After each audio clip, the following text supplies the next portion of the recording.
Shalom Bapak Ibu jemaat yang dikasihi Tuhan. Nah, kembali kita berkumpul sama-sama untuk merayakan ibadah hari Minggu. Meskipun kita terpisah jarak, meskipun ada yang di rumah dan ada yang tempat ini, tapi kita percaya hadirat Tuhan selalu ada bersama-sama dengan kita. Amin. Mari kita bersatu dalam doa, kita undang hadirat Tuhan untuk datang ke tempat ini. Tuhan, kami bersyukur kepadamu untuk hari ini, untuk hari yang kau berikan pada hidup kami. Tuhan, kami mau datang kepadamu, kami mau sujud untuk menyembahmu dan meninggikan namamu untuk hari ini. Tuhan, sembilan kiranya kau hadir bersama-sama dengan kami di tempat ini. Kami percaya dengan hadiratmu, dalam kuasamu Tuhan yang sanggup mengubahkan dan memulihkan kehidupan kami. Kami menggantungkan setiap pengharapan kami hanya ke dalam namamu Tuhan. Terima kasih Tuhan Yesus, terpujilah namamu.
kehadiran-Mu memenuhi setiap kami tempat ini.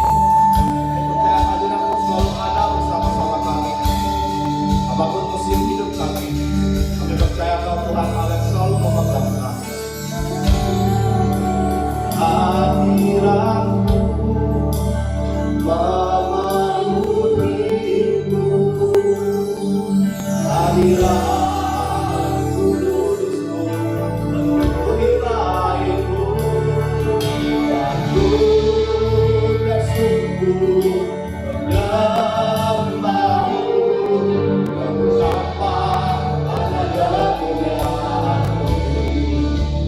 Hadirat-Mu memenuhiku, hadirat kudus-Mu memenuhi lahirku, dan ku bersungguh menyembah-Mu, betapa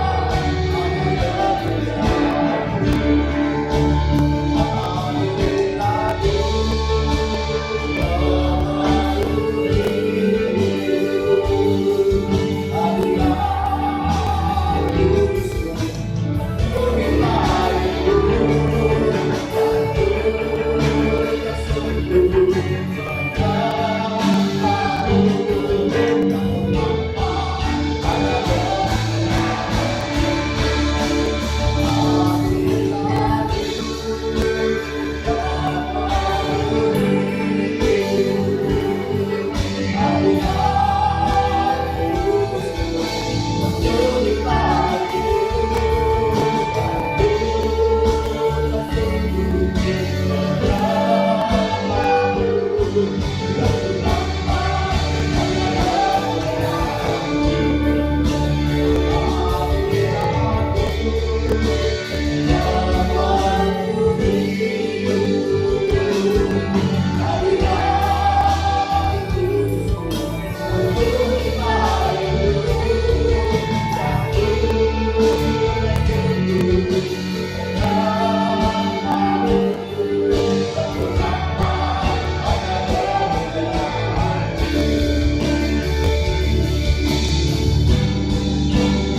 dengan penyembahan kami.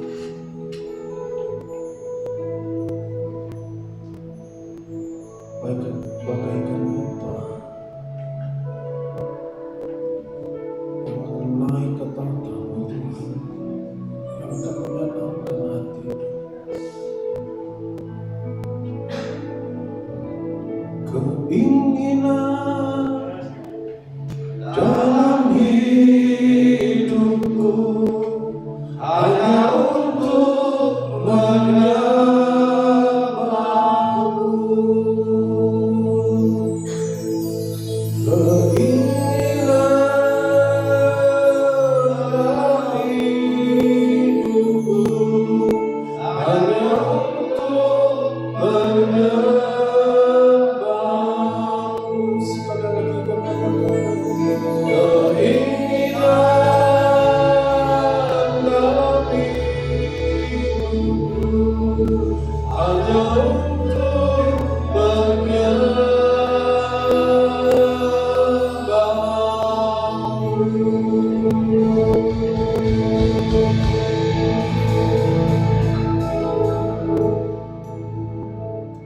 Bapak, terima kasih kami memberikan hidup kami kepada-Mu Tuhan. Biarlah hidup kami Tuhan, lewat hidup kami adalah kehidupan yang menyenangkan hati. Kau boleh tersenyum, kau boleh gembira melihat hidup kami. Terima kasih untuk perkenan-Mu hari ini. Terima kasih untuk setiap anugerah dan kasih karunia yang berlimpah-limpah Kau berikan kepada kami. Kami bersyukur kepada-Mu dan kami berterima kasih Tuhan.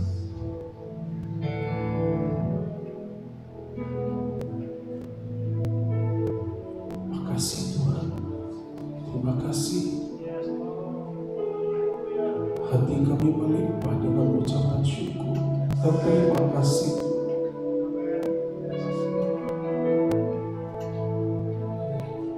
Terima kasih,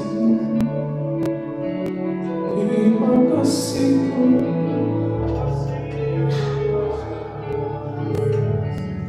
terima kasih Tuhan.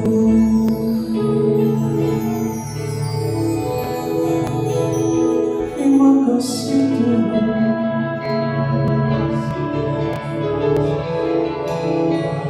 Shekinah glory, kemuliaan Tuhan ada di tengah-tengah kita.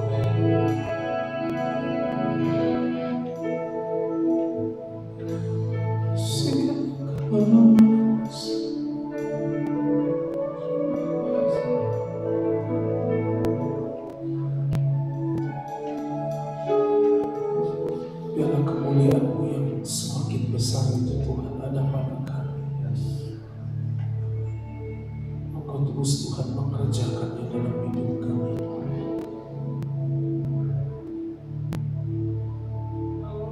Hamba-Mu hanya alat Tuhan. Engkau-lah yang bekerja di tengah-tengah kami.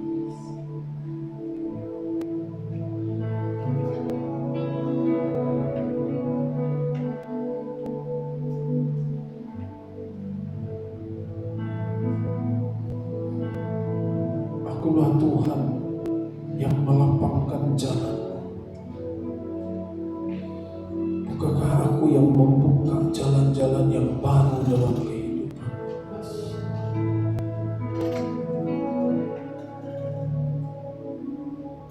Kau akan terheran-heran melihat bagaimana tangan Tuhan yang kuat ini,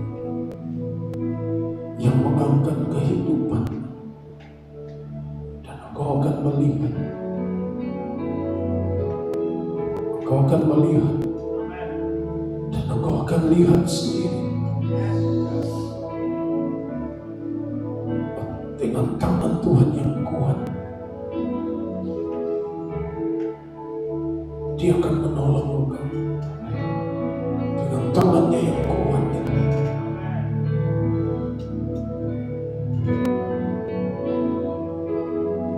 Tangan yang sama yang pernah memaksa Firaun Ishak, tangan yang sama yang pernah membelah Laut Merah, tangan yang sama yang pernah membelah Sungai Yordan, tangan yang sama sekarang sedang bekerja dalam hidupmu. Just believe, hanya percaya kata Tuhan.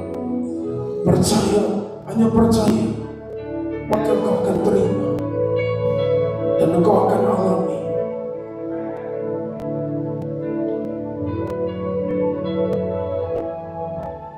Dan engkau yang di rumah yang dengarkan firman ini, Tuhan juga bekerja bagimu. Tidak ada yang mustahil bagi orang percaya. Terima kasih Tuhan, terima kasih. Ini bagianmu Tuhan. Terima kasih Bapa, terima kasih. Engkau memberkati pemberitaan firman Tuhan.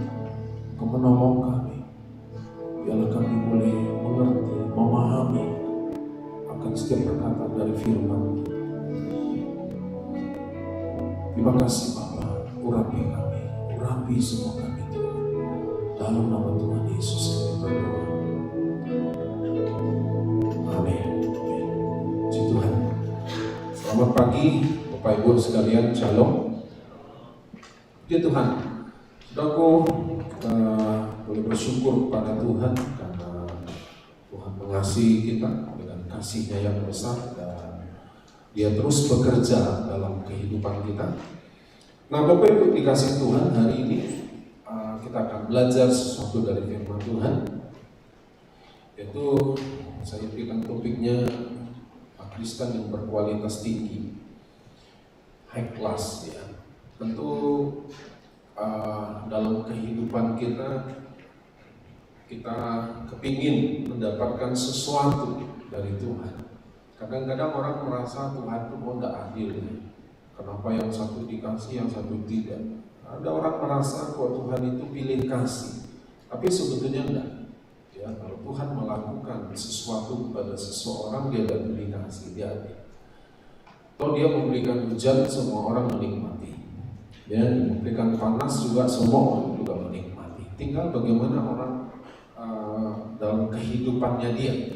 Nah hari ini kita akan belajar saudaraku bagaimana supaya kita itu jadi orang Kristen, orang percaya yang berkualitas tinggi, yang punya kualitas kita. Kenapa? Karena kualitas kita lah yang akan menentukan apa yang akan kita alami dalam kehidupan ini. Ya.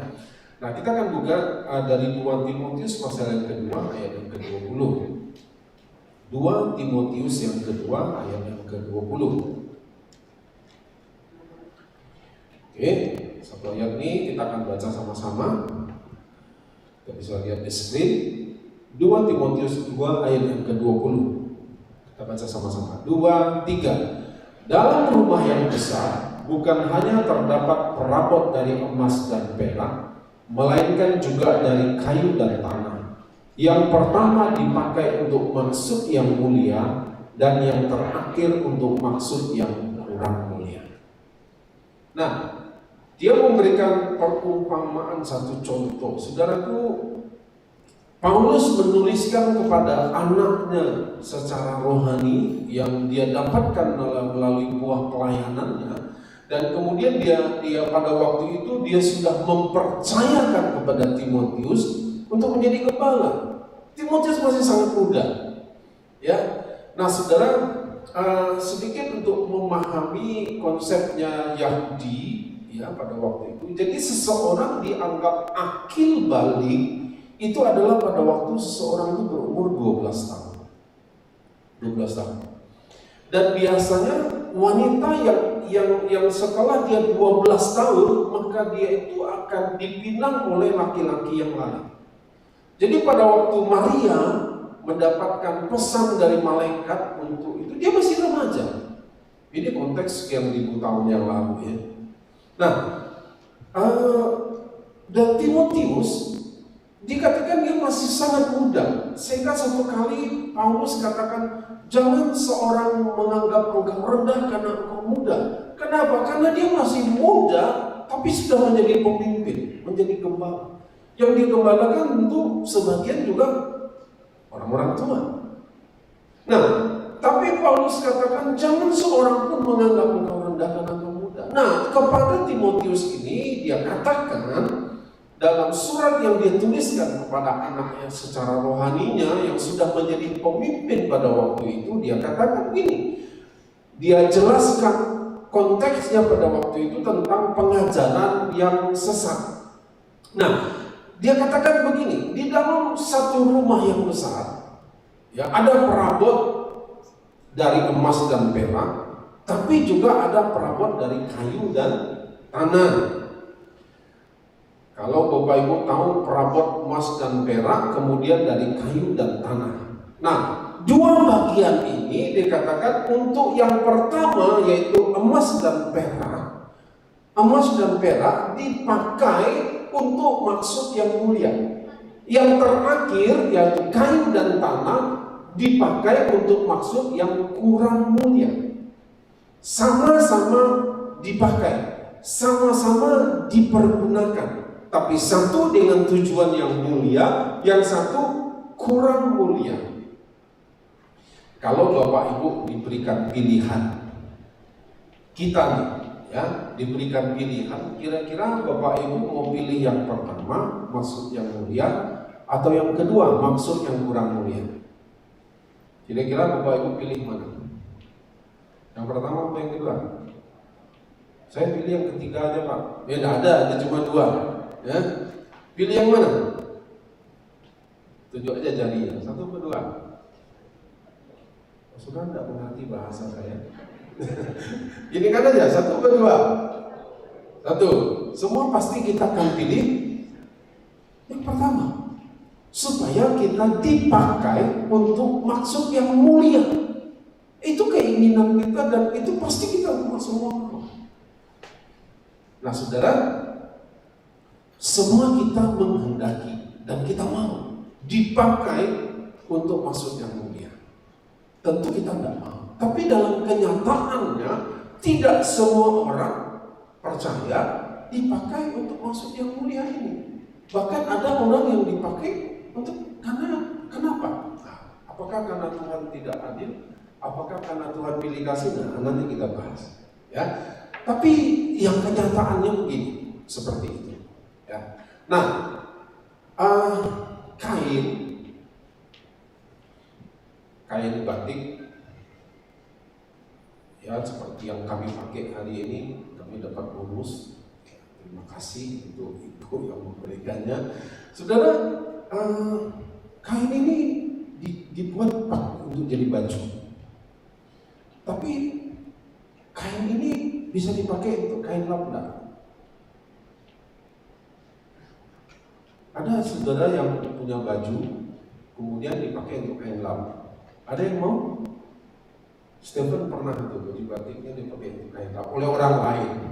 Ya, punya baju batik dipakai untuk lap bekas anjing oleh orang lain. Oh, dia marah besar. Kenapa? Baju batik, bukan kain lap. Baju dengan kain lap sama-sama dipakai enggak? Sama-sama berguna enggak? Sama-sama berguna. Tapi baju tempatnya di mana? Untuk dilap-lap? Enggak. Itu kain pel, kain lap. Baju kita taruh di tempat yang lain. Kenapa? Nah, ini saudaraku ya. Jadi ada satu untuk maksud yang mulia, satu yang kurang mulia. Sama-sama dipakai kan? Sama-sama dipakai. Ada batu permata kecil, ada batu kali besar, sama-sama dipergunakan kan? Sama-sama perlu kan? Sama-sama. Tapi kalau saudara pilih mana? Batu kali besar, tapi batu permata kecil. Pasti kita akan pilih batu permata. Kenapa? Karena kita tahu ini nilainya meskipun barangnya kecil, tapi nilainya sangat besar. Batu kali boleh besar, tapi nilainya kecil. Nah, vas bunga atau kendi tempayan, ya kan, sama-sama dari tanah liat. Tapi yang satu dibuat jadi vas bunga, yang satu cuma tempayan tempat air atau kendi tempat air. Satu untuk sesuatu yang lebih bagus, sesuatu untuk yang biasa-biasa saja. Nah, dalam kehidupan kita, Bapak Ibu, kalau kita memberikan respon yang sama, maka seringkali kita itu dipakai juga, tapi ada banyak orang dipakai, tapi untuk masuk yang kurang mulia. Saya kasih contoh. Firman Tuhan berkata begini, besi, kitab Amsal berkata, besi menajamkan besi, manusia menajamkan sesamanya. Siapa sesamanya? Sesamanya itu ya sesama manusia. Di mana kita tinggal, itulah orang-orang yang akan menajamkan kita. Tetapi saudara, saya pernah mengamati kehidupan seseorang yang teman saya. Tiap sebentar itu tersinggung dia. Ya, tersinggung aja, gampang sekali dia tersinggung. Baik sebentar, nanti tersinggung dengan si A. Nanti berjalan waktu mungkin dia lupa, dia belum ini tersinggung lagi dengan si B. Muter-muter aja, ganti-ganti dia orangnya, tapi dia tetap begitu. Jadi satu tim dalam pelayanan, nanti tersinggung dengan si ini, tersinggung dengan pemimpin, tersinggung dengan sesamanya, tersinggung aja. Orang ini dipakai oleh Tuhan untuk apa? Untuk menajamkan orang lain, sementara dia tetap tumpul. Nah, saudaraku, dalam konteks sehari-hari, kalau ada dua besi yang diasah, kan dibilang nih, besi menajamkan besi, berarti besi yang di sebelah kiri akan menajamkan besi yang di sebelah kanan saya, betul ya, di tangan ini. Dan besi yang di kanan ini akan menajamkan besi yang di kiri, sama-sama tajam dia, betul kan? Kalau dia diasah, dua-dua tajam. Tapi kalau misalnya diasah, diadu nih, kemudian diasah, yang satu tajam, yang satu tidak. Yang kiri tajam, yang kanan tidak. Artinya apa? Yang kanan ini jadi batu asahan untuk yang kiri ini. Dia dipakai jadi menajamkan orang lain. Dia sendiri tetap tumpul. Dipakaikan dia? Dipakai. Orang lain lebih mulia, dia tetap kurang mulia. Kenapa? Karena dia hanya untuk menajamkan orang lain. Saya bilang dalam hidup ini, saudara, kalau kita jadi batu asahan untuk orang lain, waduh, sengsara, saudara. Kenapa? Karena kemana saja kita pergi, itu akan selalu menghancurkan hidup kita. Kita hanya jadi batu asahan untuk orang lain. Entahkah dengan suami istri, dengan orang tua, dengan anak, dengan teman, dengan siapa saja, bahkan dengan karyawannya pun bisa. Dia hanya jadi batu asahan untuk orang lain. Saya bilang rugi kita, rugi. Baiklah kita dalam hidup ini mau saling menajamkan, ya, supaya kita dipakai untuk maksud yang mulia.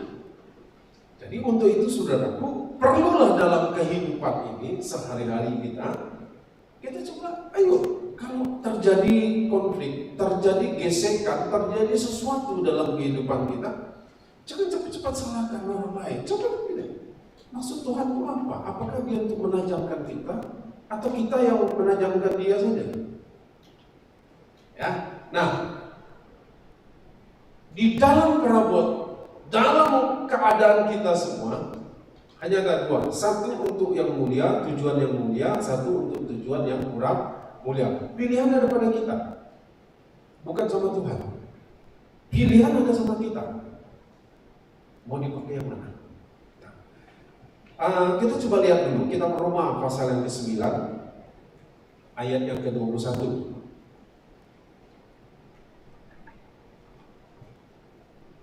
Apakah tukang periuk tidak mempunyai hak atas tanah liatnya untuk membuat dari gumpal yang sama suatu benda untuk dipakai guna tujuan yang mulia dan suatu benda lain untuk dipakai guna tujuan yang biasa? Ini dikatakan Tuhan itu penjunan, yang tukang periuknya, yang membentuk satu tanah liat, gumpal tanah liat ini tergantung Tuhan itu mau bentuk apa.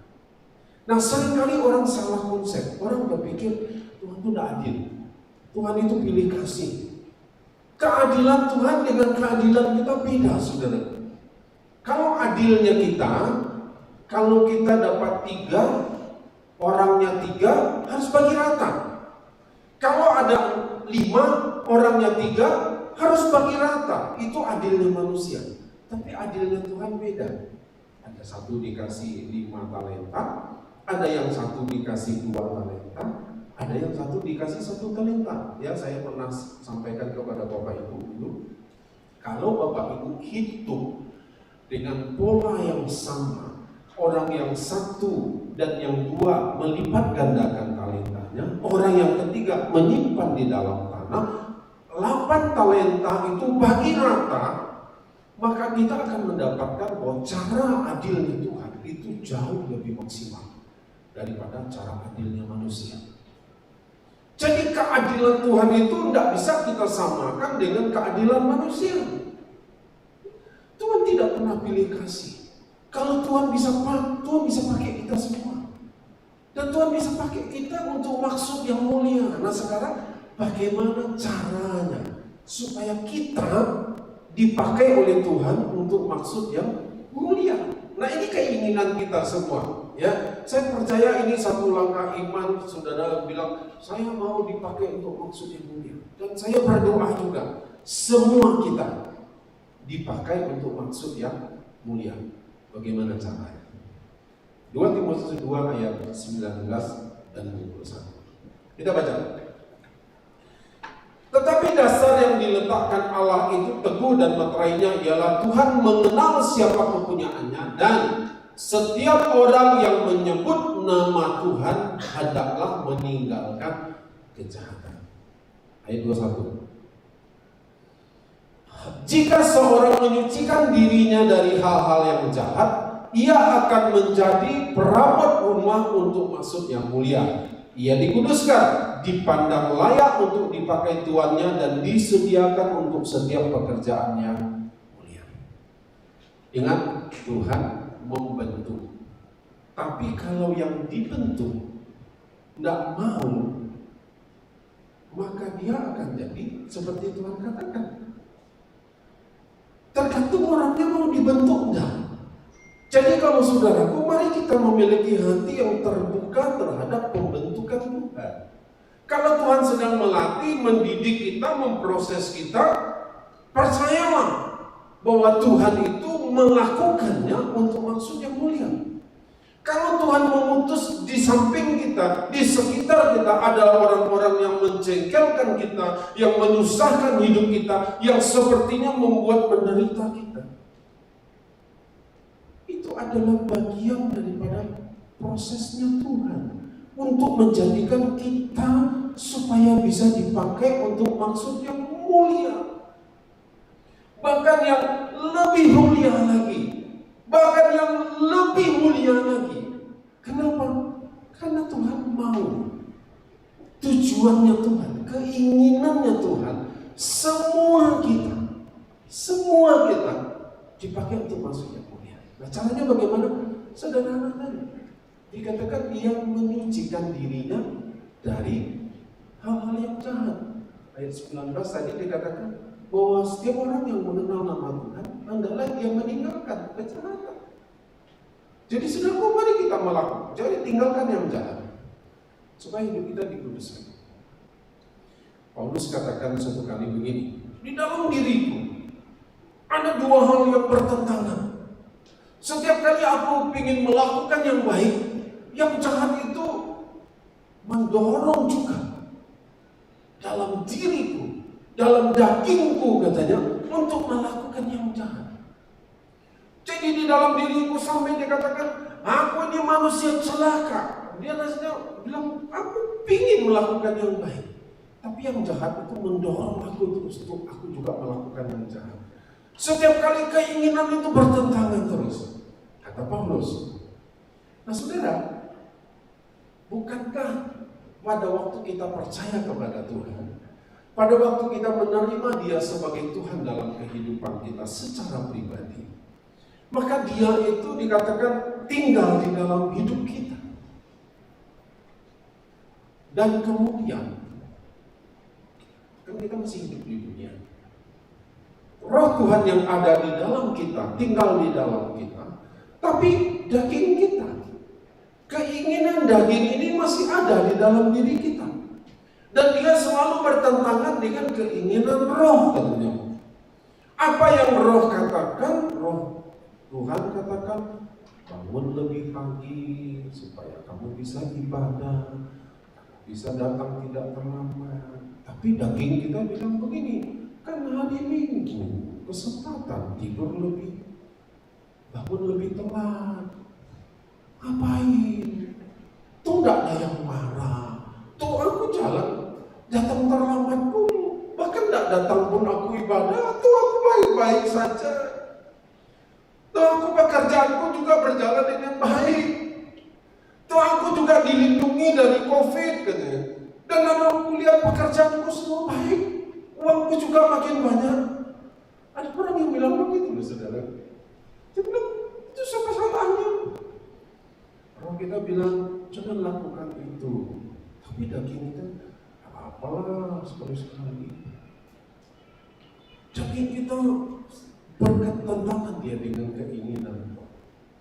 Orang Tuhan kita ingatkan begini, jangan iri hati, jangan cemburu dengan dia.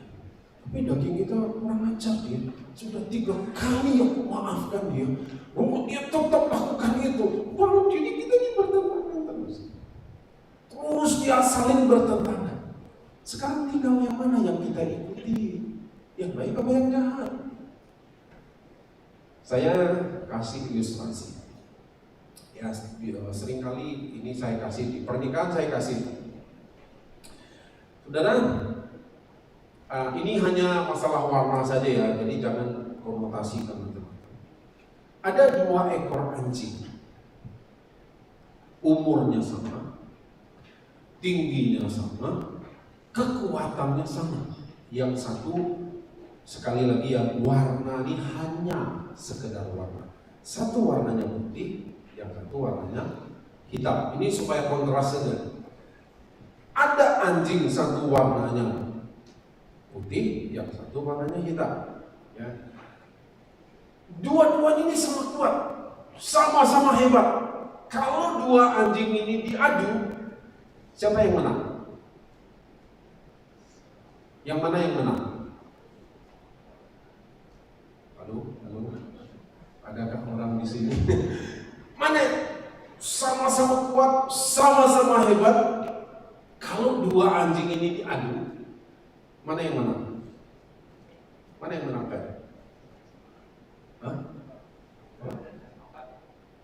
Enggak, ini 2 nih, sama-sama kuat, sama-sama hebat nih. 2 ini kalau diadu, nih mana yang menang? Andre, mana yang menang? Kok bingung? Peki, mana yang menang? Hitam. Kenapa yang hitam menang? Karena sama-sama kuat, sama-sama hebat, sama-sama kekuatannya sama. Kalau diadu, mana yang menang? Seimbang, nggak ada yang menang. Kenapa? Karena dia sama kuat. Nah, sekarang kita mau anjing hitam kalah, anjing putih menang. Sekarang kita yang atur nih, anjing putih menang, anjing hitam kalah. Caranya gimana? Gimana caranya? Kita mau nih, anjing hitam kalah, anjing putih menang. Caranya gimana? Gimana Alek? Gimana caranya Alek? Anjing hitam kalah, anjing putih menang. Caranya gimana? Belum tahu. Gimana tadi Victor? Yang mana yang tidak dikasih makan? Yang punya. Oh, yang hitam tidak dikasih makan. Oke, yang putih dikasih makan. Yang putih kasih makan, yang hitam jangan kasih makan. 2 hari makin ganas dia kan, karena kelaparan kan. 3 hari, 4 hari ganasnya sudah mulai turun. Kenapa? Karena dia lemah. Betul ya? Sementara yang putih kasih makan, kasih vitamin, dilatih dia, ya kan? Anjing hitam biarkan aja, jangan kasih makan. Diamkan aja, jangan kasih makan. Lama-lama yang hitam kekuatannya mulai turun. 10 hari kemudian adu mereka berdua, anjing hitam dan anjing putih. Dan kita pastikan serentak kita akan bilang anjing putih menang. Dalam hidup kita nih, siapa yang kita kasih makan? Yang baik apa yang jahat? Kalau yang jahat yang kita kasih makan, maka dia akan kuat. Dia akan kalahkan yang baik itu. Tapi kalau yang baik ini yang kita kasih makan terus latih dia, yang jahat jangan kasih makan. Lama-lama kekuatannya hilang. Tinggal pilihan kita. Kan tadi dia bilang nih, orang yang menjauhi kejahatan, meninggalkan kejahatan, maka dia dikuduskan. Dan karena dia dikuduskan, maka dia dianggap layak oleh Tuannya. Bukan Tuannya pilih kasih, bukan. Karena Tuannya itu maha kudus, maka dia hanya bisa pakai orang-orang yang juga ikut dalam kekudusannya Tuhan. Tapi kalau orang yang hidupnya cemar, bagaimana Tuhan bisa pakai untuk maksud yang mulia? Dia hanya bisa pakai yang selaras dengan dia. Jadi Bapak Ibu, jangan kasih makan yang jahat dalam hidup kita.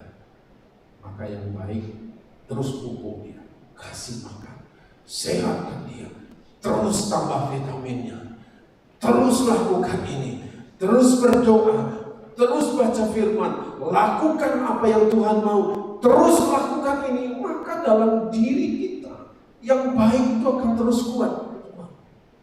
Kalau kita disakiti oleh orang lain, apa yang harus kita lakukan? Mau kasih makan yang jahat apa yang baik? Ya kan tinggal pilihan itu. Kalau kita mau kasih makan yang jahat, ya terus saja benci dia, terus saja kecewa dengan dia, terus saja sakit hati dengan dia. Artinya kita sudah kasih makan yang jahat. Tapi kalau kita bilang, Tuhan, aku tidak bisa Tuhan, tolong aku Tuhan. Dan kasih Tuhan itu memampukan kita untuk mengampuni. Kenapa? Karena kita mau lakukan yang baik. Kan firman Tuhan sudah kasih contoh, ya. Ini konteksnya mengampuni. Kan dibilang gini, di mana hartamu berada, di situ hatimu berada. Jadi kalau ada orang yang menyakiti hati saudara, apa yang harus saudara lakukan? Berkati dia dengan hartamu. Kenapa? Karena pada waktu harta kita pergi ke orang itu, hati kita ikut di harta kita itu. Karena di mana hartamu berada, di situ hatimu. Kalau cuma sekedar kata-kata Tuhan, aku ampuni dia, bisa, tapi lama. Yang paling cepat tuh hatimu mesti bawa ke sana. Caranya bagaimana? Bawa aja hartamu ke sana.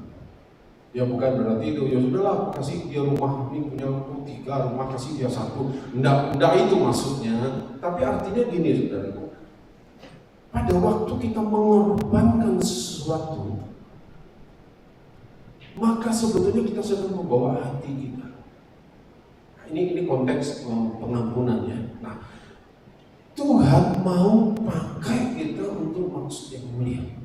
Jangan biarkan yang jahat itu terus berkembang.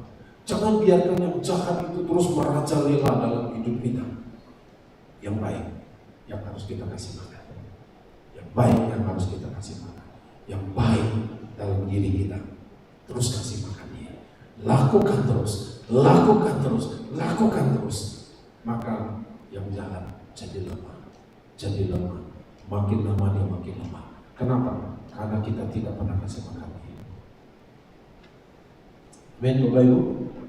Tuhan mau pakai kita semua. Amin. Nah, semakin tinggi, semakin besar kemuliaan, maka semakin tinggi juga tingkat kesulitannya. Semakin besar kemuliaannya, maka semakin tinggi juga tingkat kesulitan yang akan kita hadapi. Jadi kalau saudara coba kita ceklah masing-masing. Kalau rasanya kesulitan hidup kita dari dulu, ya, udah 5 tahun yang lalu, kemudian sampai sekarang sama-sama aja. Berarti jangan-jangan kita tidak lama maju. Tapi kalau tingkat kesulitan yang kita hadapi hari-hari ini, entahkah itu karena kesalahan kita, entahkah itu bukan karena kesalahan kita, tapi Tuhan bisa izinkan itu. Tapi kalau kita mengalami sesuatu, tingkat kesulitan itu makin lama makin tinggi, berarti Tuhan itu sedang mempersiapkan kehidupan kita untuk kemuliaan yang lebih besar, yang lebih lagi, Makanya tadi saya katakan tukang periuk akan membentuk. Kalau dia lihat kurang bagus, dihancurkan lagi, dia bentuk lagi. Tujuannya satu, supaya bisa dipakai untuk maksud yang mulia. Tuhan sangat menginginkan, dia sangat merindukan Bapak Ibu semua, kita semua dipakai untuk maksud yang mulia. Relakan aja. Ya, mari kita belajar. Caranya sudah sederhana yang Tuhan berikan kepada kita. Caranya bagaimana? Kasih makan yang baik, yang jahat jangan dipelihara. Ya, jangan kasih makan. Terus saja. Apa sajalah dalam kehidupan kita. Daging kita berkata, lakukan ini. Udahlah, hancurkan aja dia. Syukur ya, makanya jangan jahat-jahat, lihat hidupmu. Daging kita akan bilang begitu, tapi roh kita bilang apa? Yang baik itu bilang apa? Berkati dia. Ya kan begitu? Yuk, sementara daging kita yang jahat ini akan terus memompa, terus akan dia kasih informasi, terus dia akan kasih segala data-data seolah-olah yang jahat itu yang harus dilakukan. Tapi roh akan berbicara kepada kita. Firman Tuhan berkata begini, lakukanlah yang baik. Firman Tuhan berkata begini, lakukanlah ini. Jangan yang jahat, yang baik. Lakukanlah yang baik, hiduplah yang baik, cara hidup yang baik, perilaku yang baik. Nah, toh minggu lalu kita sudah belajar, saudaraku, masih ingat minggu lalu apa yang kita bahas? Dalam pertemanan, dalam persahabatan, dalam persaudaraan kita perlu menjaga, membangun hidup ini dengan bahan yang berkualitas. Ya, minggu lalu dengan emas, perak dan batu permata juga kan. Marilah bangun hidup kita. Kalau Tuhan dengan bahan yang berkualitas, maka Tuhan juga akan memakai kita dengan untuk maksud yang mulia. Kali lagi Bapak Ibu, Tuhan tidak indikasi. Dia sangat menginginkan kita semua. Dia sangat menginginkan kita semua. Semua kita dipakai untuk tujuan yang mulia, dan itu mesti kita tanamkan dalam hidup kita. Tuhan mau pakai kita, Tuhan mau pakai kita untuk tujuan yang mulia. Hanya itu tujuan Tuhan. Dia tidak pernah menginginkan untuk yang kurang mulia. Itu pilihan kita. Itu pilihan kita. Sekarang tinggal kita memilih yang mana. Pagi hari ini saya mendorong kita semua, mari kita memilih. Kita juga mau dipakai untuk maksud yang mulia. Caranya bagaimana? Jauhi kejahatan, tinggalkan kejahatan, lakukanlah yang baik dalam kehidupan kita. Lakukanlah yang baik yang sesuai dengan firman dalam kehidupan kita. Maka kita semua ada dalam jalurnya Tuhan. Dan kita akan melihat semakin hari, kemuliaan Tuhan akan semakin besar. Kalaupun kita sedang mengalami tingkat kesulitan yang semakin tinggi hari-hari ini, artinya kemuliaan semakin besar. Kalaupun minggu depan, bulan depan, tahun depan, kita melihat kok makin berat, kok makin sulit ya rasanya, artinya kemuliaan Tuhan semakin besar. Saya akan akhiri dengan ini. Kita percaya Tuhan akan segera datang. Ya, cuma masalah kapan waktunya itu urusan Tuhan, bagian Tuhan. Nabi-nabi yang pernah hidup, mereka menantikan saat-saat seperti ini.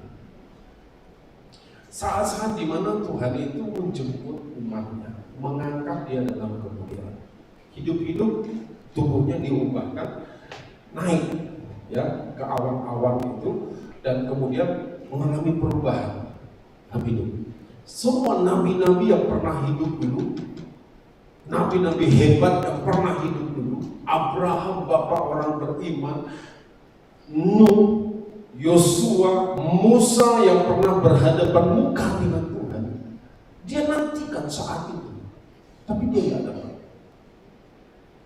Di mana dia dapatkan? Kita percaya, saudaraku, apa yang dinubuatkan dalam Alkitab, bahwa hari-hari ini adalah hari-hari menjelang Tuhan itu akan datang kembali. Tapi doa kita bersama, kita diberi kesempatan oleh Tuhan. Untuk apa? Untuk bisa diangkat hidup-hidup. Ya. Mungkin nanti kapan kita belajar tentang eskatologi akhir zaman itu. Tapi saudaraku, perlu saudara ketahui, ya, karena kemuliaan yang akan kita terima ini besar, maka tingkat kesulitan itu besar. Contohnya, COVID-19 belum berakhir, muncul katanya varian yang baru. Ada Delta, ada apa lagi? Ada Beta, ada apa? Besok mungkin Gamma lagi, entah apa. Saudaraku, rasanya hidupnya kok waduh. Kan dulu duduk dekat-dekat, sekarang nggak boleh dekat-dekat, harus jaga jarak. Dulu bisa makan dengan bebas bersama-sama. Sekarang apa? Ya, begitu ada yang batuk aja, yang lain langsung ngomong. Baik, kan gitu kan? Kenapa? Orang parno takut. Begitu dia rasanya dia demam, aku udah ibadah, kenapa? Demam. Nanti wow macam-macam. Padahal mungkin cuma demam biasa. Tingkat kesulitan sekarang makin tinggi, saudara. Sudah lihat bagaimana perilaku anak-anak sama orang tua sekarang. Sudah lihat generasi yang sekarang umurnya, yang generasi apa namanya sekarang? Bukan milenial. Generasi alfa, ya generasi alfa sekarang ini. Setelah generasi milenial ini kan muncul generasi alfa. Sudah lihat bagaimana sikapnya terhadap orang tua. Mungkin orang tua merasa kok aku tuh tidak dididik begini sama anak-anak. Dulu masih ingat saudara, kalau mungkin saudara yang usianya sekarang 30-an 40 tahun dimarahin sama orang tua, langsung enggak. Anak-anak sekarang dikasih tahu, dilawan. Kenapa? Karena dia jalan pikiran itu tidak bisa masuk lagi dengan kita yang tua ini. Udah beda sekali, jauh berbeda. Dia berani ngomongnya. Kalau tidak tepat menurut dia berani bantah, dia berani ngomong. Dia berani mengungkapkan apa yang dia tak suka. Dan ini menyakitkan orang tua yang tidak dilatih seperti itu. Nah, ini tingkat kesulitannya kan makin tinggi untuk orang tua sekarang ini. Pendidikan, melatih anak, tidak mudah. Ya bukan berarti tidak boleh punya anak. Silakan aja saudara gue ya, yang mau punya anak lagi boleh. Nah saudara, tapi saudaraku, kita menghadapi situasi yang seperti ini. Tingkat kesulitannya makin tinggi. Tapi percayalah, kenapa? Karena kemuliaan yang akan kita terima lebih besar. Amin. Amin. Karena kemuliaan yang akan kita terima lebih besar, maka tingkat kesulitannya makin tinggi. Jangan takut. Lakukan terus yang baik. Jangan kasih makan yang jahat. Hindari buang yang jahat. Lakukan yang baik dalam kehidupan kita. Maka kita sedang menguduskan diri dengan hidup kudus, hidup benar, dan kita menjaga kehidupan kita, maka kemuliaan Tuhan itu akan semakin besar dalam kehidupan. Mari kita berdoa. Bapak, terima kasih Tuhan, kami bersyukur kepada-Mu, kami berterima kasih Tuhan.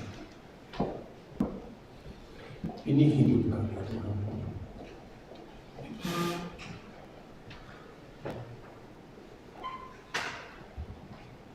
Pakai kami untuk maksud dan tujuan yang mulia. Kalau hari-hari ini banyak yang jahat mendorong kami untuk melakukan keinginan. Si jahat itu mendorong dalam daging kami untuk terus melakukan keinginannya. Tapi bukankah ada Roh-Mu dalam kehidupan kami yang juga mendorong kami untuk mengalahkan yang jahat, terus dengan cara melakukan yang baik. Tuhan, tolong kami. Hari ini Engkau mengingatkan kami supaya kami menjaga langkah kami, menjaga hidup kami, karena ini pilihan kami untuk melakukan yang baik atau mau melakukan yang jahat. Itu pilihan kami. Tapi hari ini Tuhan, karena keinginan-Mu supaya kami dipakai untuk maksud yang mulia, biarlah kami memilih untuk melakukan yang baik, menjauhi yang jahat, supaya kami menjadi orang percaya yang memiliki kualitas. Terima kasih Tuhan. Terima kasih. Terima kasih. Terima kasih Tuhan. Terima kasih Tuhan. Terima kasih Tuhan.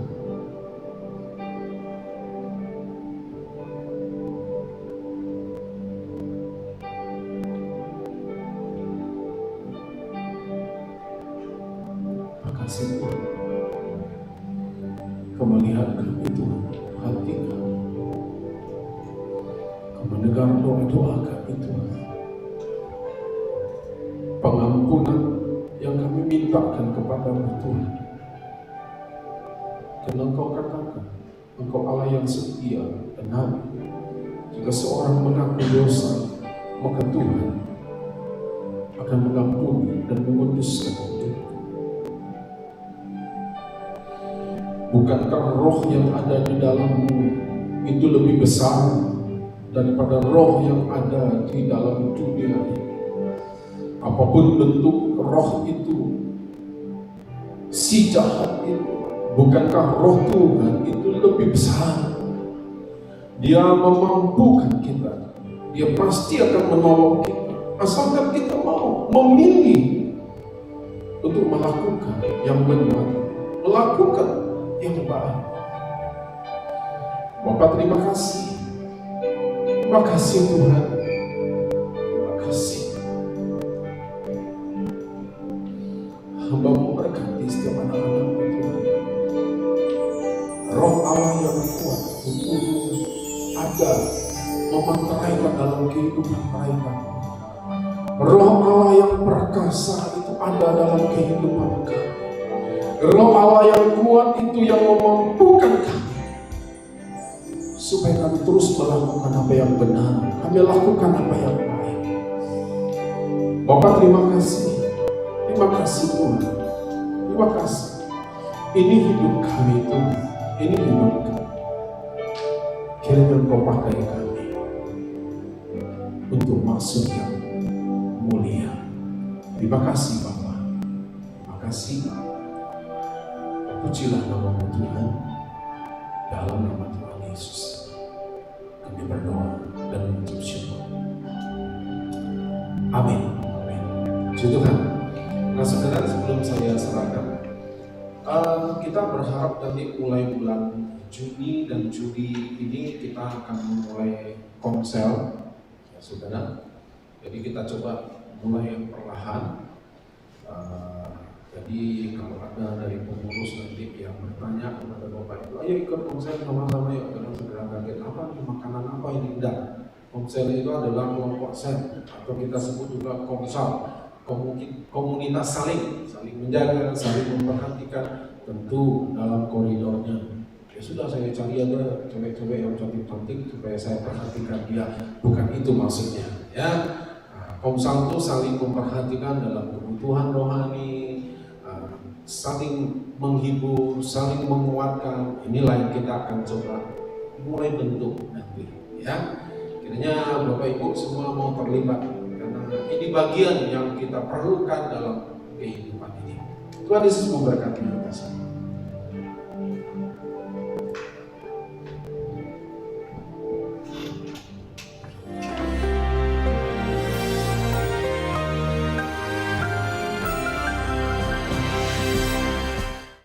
Shalom warga kerajaan semua yang mendengarkan berita ini.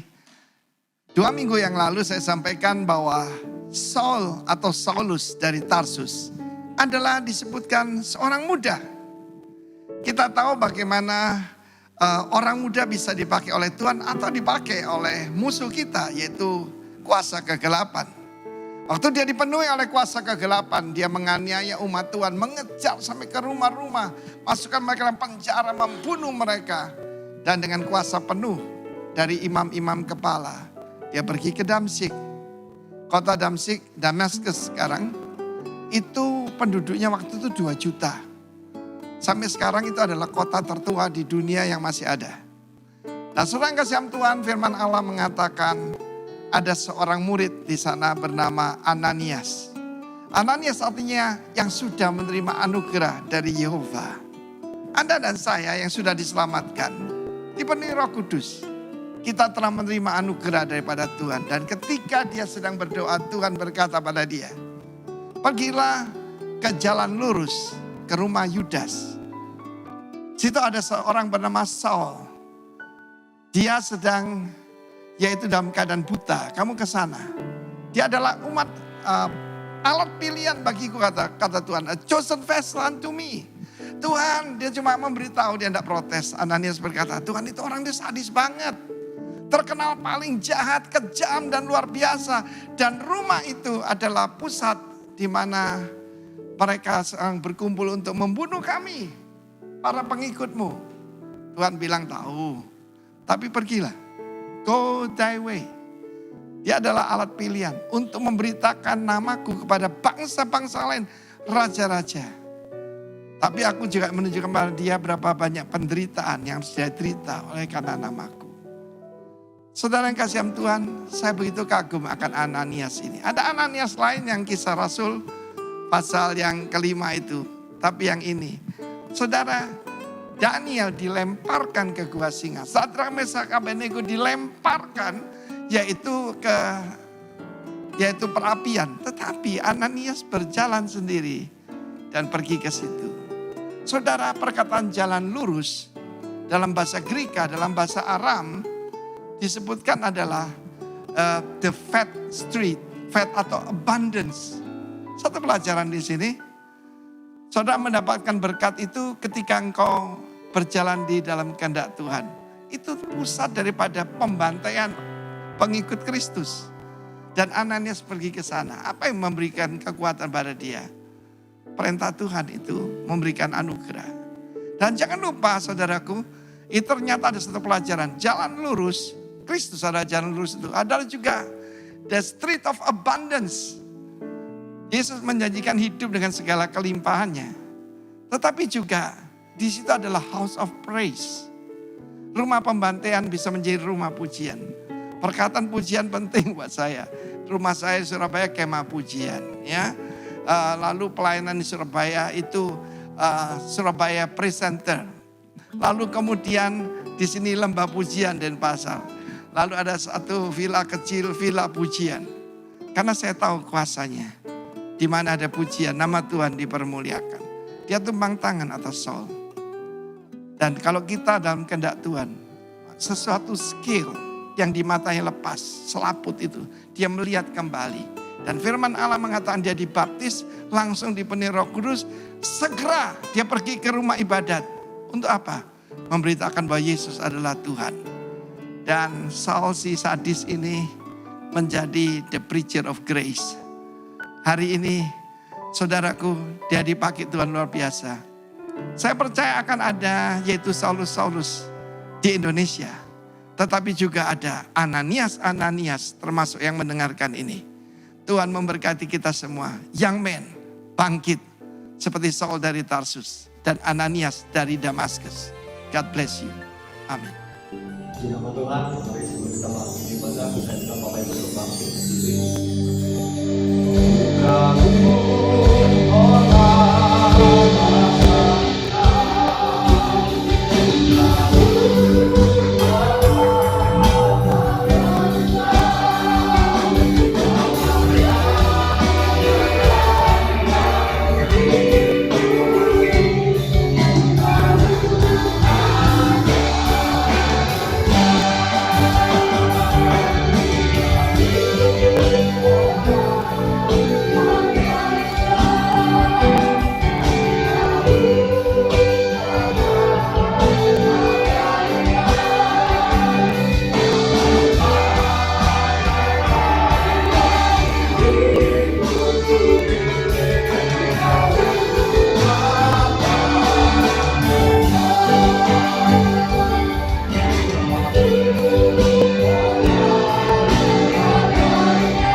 Bapa, kami mengucap syukur pada siang hari ini Tuhan. Terima kasih Tuhan buat kebenaran firman yang mengingatkan kami Tuhan, bagaimana cara agar kami bisa menjalani hidup ini menyenangkan hati Tuhan dan memuliakan nama Tuhan lewat kehidupan kami.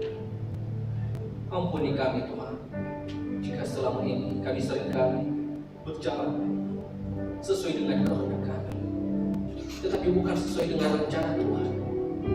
Pada saat ini Tuhan berikan kami kemampuan agar kami dipakai untuk rencana yang mulia. Terima kasih Bapa. Kami bersyukur buat firman-Mu yang disampaikan oleh hamba Bapak Pendeta Yohanes ini. Tuhan berkati gembala kami yang ada di tempat ini beserta istri dan anak-anak. Apa yang menjadi keinginannya Tuhan untuk memperlebar kerajaan Allah di provinsi kami, di kota kami, Kota Padang ini Tuhan. Pakai lebih lagi Tuhan. Berkati kekuatan, kesehatan Tuhan, senantiasa ada bersama dengan hamba. Kami juga berdoa Tuhan buat para pemimpin yang tertinggi kami yang ada di pusat, baik untuk Bapak Timotius Arifin dan Bapak Dauni Daud. Berkati mereka Tuhan, berkati mereka ke unity, berkati istri dan anak-anak. Tuhan Yesus, biarlah semakin hari semakin nyata apa yang menjadi siapa Tuhan. Pakai mereka lebih lagi Tuhan, lebih luar biasa lagi, lebih dasar lagi. Itu juga pada kesempatan ini Tuhan, kami berdoa buat bagi bangsa dan negara kami yang kami kasihi. Berkati bangsa dan negara kami Tuhan, berkati para pemimpin kami yang tertinggi sampai internal, baik sipil maupun militer, agar mereka bisa memimpin bangsa dan negara ini dengan baik, dan mereka bisa bertindak, dan semua keputusan mereka ambil kiranya itu semua berasal daripada Tuhan. Dan begitu juga dengan kota kami, Kota Padang Tuhan, berkati kota ini. Kiranya damai sejahtera Allah senantiasa ada di kota ini Tuhan. Terima kasih Bapa. Jika kami ada di kota ini, kami yakin dan percaya itu bukan suatu kebetulan, tetapi kan ada rencana Tuhan dalam setiap diri kami, sehingga Tuhan kami boleh ada di kota ini sesuai dengan rencana Tuhan. Bapa, pada kesempatan ini juga kami berdoa buat umat-umat yang boleh hadir di tempat ini saat ini maupun yang ada di rumah. Berkati Tuhan anak-anak, pulihkan ya Tuhan, lawan ya Tuhan, yang sakit Tuhan sembuhkan, yang lemah Tuhan kuatkan, yang berbeban berat Tuhan berikan kelegaan. Tuhan Yesus berkati keluarga demi keluarga, berkati anak-anak yang sekolah, yang studi, yang berusaha, yang bekerja saat ini Tuhan, berikan keberuntungan dan keberhasilan. Terima kasih Bapa, kami juga berdoa buat tempat di mana kami boleh ibadah setiap minggunya di tempat ini. Kami bersyukur, kami berterima kasih Tuhan, berkati tempat ini Tuhan, berkati hotel ini Tuhan Yesus, lawat hotel ini Bapa. Terima kasih juga Tuhan, jika sebentar lagi kami akan memberikan persembahan kami, berkati setiap tangan-tangan yang mau memberi Tuhan, baik persembahan, ucapan syukur, diakonia, atau perpuluhan Tuhan, berkati setiap tangan-tangan yang memberi. Kiranya Tuhan yang membalas dengan berlipat-lipat ganda, 30, 60, bahkan 100 kali lipat. Terima kasih Tuhan, berkati kami saat ini. Jika sebentar lagi kami akan pulang ke rumah kami masing-masing, lindungi kami dalam perjalanan kami, hantarkan kami dengan selamat Tuhan. Dan sebelum Tuhan kami berpisah-pisah di tempat ini, terlebih dahulu Tuhan Yesus, kami rindu menerima berkat melalui Bapak Ibu, sudah dikasih Tuhan, kita mau mengangkat tangan kita, mengarahkan hati kepada Tuhan yang memberkati kehidupan. Saudara dikasihi oleh Tuhan, pulang dan terimalah berkat yang berlimpah dari Allah Bapa, kasih, damai dan sukacita dari Yesus Kristus anaknya, dan persekutuan dengan Roh Kudus yang menyertai, menuntun dan membimbing kehidupan, mulai dari saat ini dan bahkan sampai selama-lamanya. Supaya percaya dan diberkati, mari bersama-sama katakan amin. Selamat hari Minggu, Tuhan memberkati Bapak Ibu sekalian. Shalom.